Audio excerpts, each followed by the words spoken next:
My name's Ebony and I'm a B1 Homes tenant. Before I started my degree, I was at Bolton College studying a level 3 in early years and childcare, and I also did my maths and English GCSEs, which gave me a grade 4. I studied community and youth with neighbourhood studies. One night I was just on my laptop and I was looking for university courses, and I always felt like it wasn't for me and I wasn't academic enough. And then I came across this degree and I just feel like I have a lot of empathy and a lot of passion, and I wanted to make a difference. So what a perfect way than to work with young people and families. After my second placement, I was feeling a little bit lost, and I'd sent out numerous emails to different organisations and nobody was getting back to me. And one day I was just passing past the UCAN Centre, but the strangest thing was, from year 1 in my placement, I always wanted to come to the UCAN Centre. And then that day, I just walked in and I so happened to have a conversation with Rosanne. I explained my background, what I was studying, and it all went from there, really. I'm Rosanne Podmore. I'm actually one of our tenants as well, and I've worked in the UCAN for about 15 years nearly now.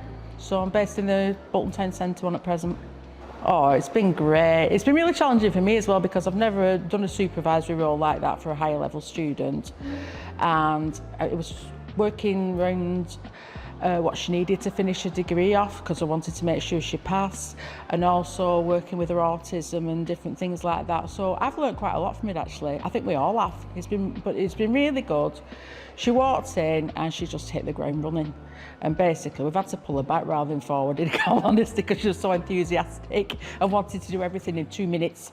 There was just something about her, and it was like, I don't know, a bit karmic, I suppose. She came in just at the right time. I had a good conversation with her. I spoke to my manager, Vanessa, and she was like, I'm not sure. I said, well, just meet her first. And then when we met her, neither of us could say no, basically. She just fit right in with the team from the word go. I was really nervous because I hadn't gone and approached anybody face to face. So this was like my first opportunity to sell myself, and I think there was the words that I actually used. But I remember walking out and I felt so proud that I'd overcome just that little hurdle of actually going in and approaching somebody face to face. Oh gosh, she was really nervous. She did manage, she still put a good performance on though, even though she thought she didn't. So she really talked the talk with me, explained everything that was going on, explained what she needed, which is what made me stop and think, actually we could do this maybe, you know, and stuff. And the fact that she said later she was sort of really pushed herself to come in and ask was a big thing for her as well.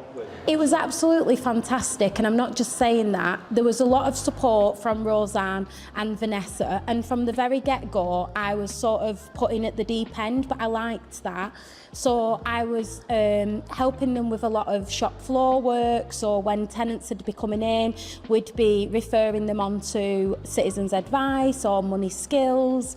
I got involved in some community projects like the coffee morning over in Hunger Hill, and I'm still volunteering on that every Thursday.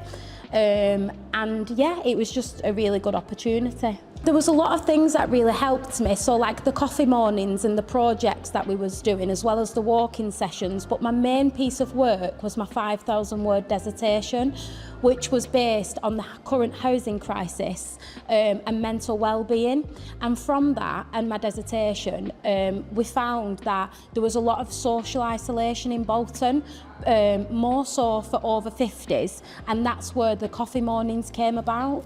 All of it was absolutely amazing. I mean, I can't compare to my other 2 placements, but by far I felt the most comfortable. I was able to be open and honest about myself, about my neurodiversity. I was supported, and it just felt like a breath of fresh air. I never once felt like I didn't want to come to placement. And the most rewarding bit was at the end of my placement, I actually got a first class for this module. So I had a debt with British Gas and I never knew where this came from, and I was paying £250 a month for my energy supplies, and I confided in Rosanne about this, and I wasn't made to feel embarrassed by it or anything like that, and she referred me to Tom, and me and Tom sat down, we had a very informal chat, and Tom helped me to get the £2,000 debt wiped, which I was really grateful for. Oh, I had mixed emotions. I was very nervous, but when I put my cap and gown on and I stood in the mirror, I was just really, really proud of everything that I've overcome and everything that I've been able to achieve, regardless of the barriers that I've had to face. I was just really, really proud to get to the end. Oh my gosh, she's grown in strides. It's unbelievable, her confidence.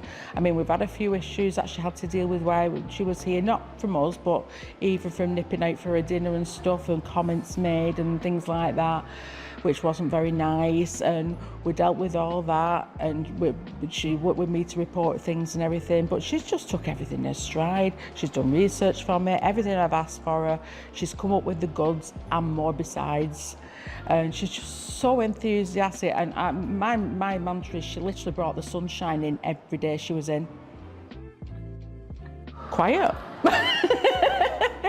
No, we've kept in touch with her and we really wish her well, and she's gone and signed up for a master's degree, which is absolutely incredible. I knew she would.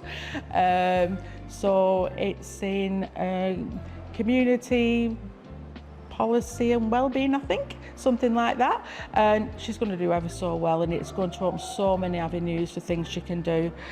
So she can do just so much more than what she thinks she can. She's so capable, she's so bright, and she's been raising a family, working part-time and doing this degree, and she's managed to pass everything, you know, and she's just taking it all in stride. It's amazing, really.